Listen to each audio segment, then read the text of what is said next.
So I posted videos about my experience at the Automate conference here in Chicago with my daughter Riley. And there were people who responded like, "Oh, I'm surprised that you are, really engaged or excited about AI." Um, so I just wanted to share what my experience is. Many people don't know, but I started my career as a mainframe programmer. In school, I learned COBOL, and at one of my jobs, I learned PL1. I hate coding. And so I quickly decided to move to something that fit my personality more. So I moved into technical recruiting. And so 98% of my career has always been in tech, but in that recruiting or training and development or HR space. Because I just do have a passion for tech. It just, the development wasn't the part of it for me.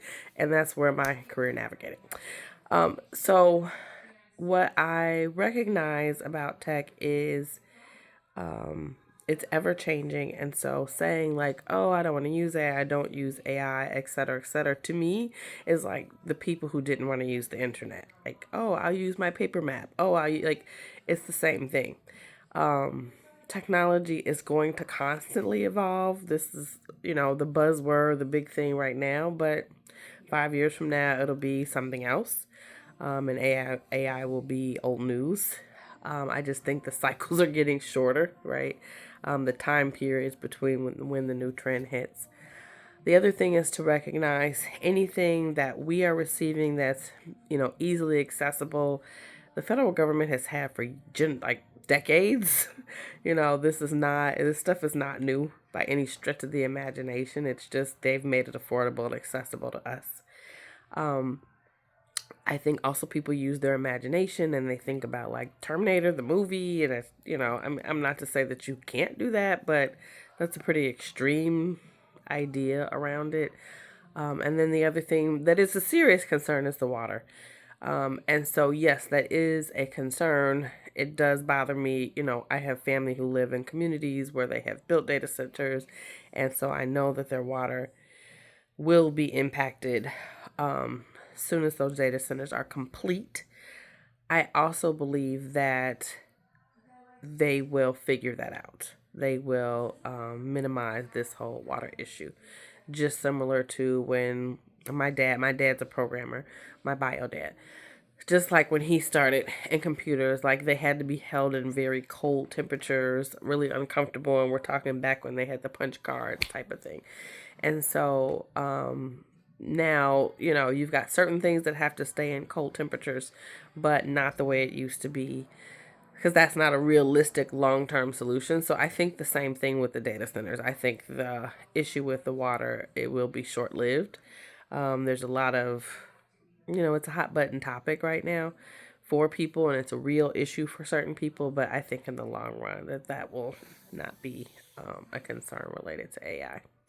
So I don't know. For me, I just take the stance for myself and for my kids that you just have to figure out your place. Is it taking lots of jobs? Yep. There's also no longer phone operators, right? There's so many jobs that come and go. And so I think you just have to find your place. Like, what are your skills? Easily transition and send yourself there sooner rather than later. Especially as we get, older. I mean, we are middle aged, and so while at the height of our careers right now, it won't always be that way in the next 10 or 15 years. So making sure that your skills, your experience isn't outdated, and you don't kind of get left behind, because that means your ability to make money and hold jobs and stuff will decrease.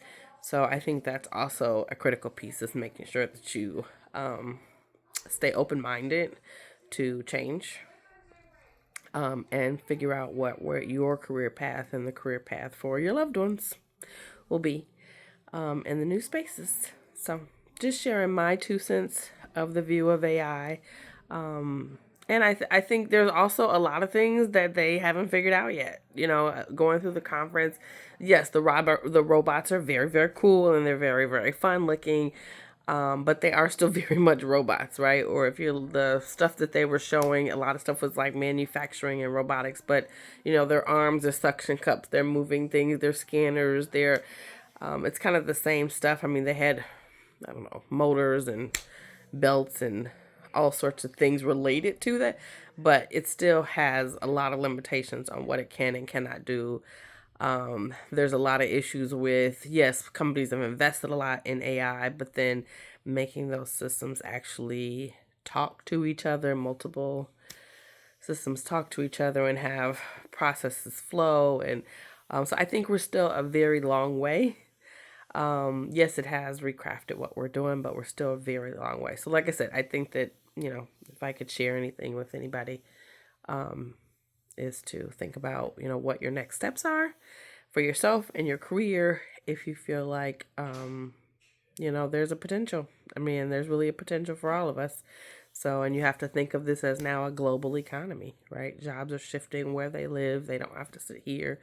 And so, really take all of those things into consideration as you are navigating your career paths. So, all right, have a good evening.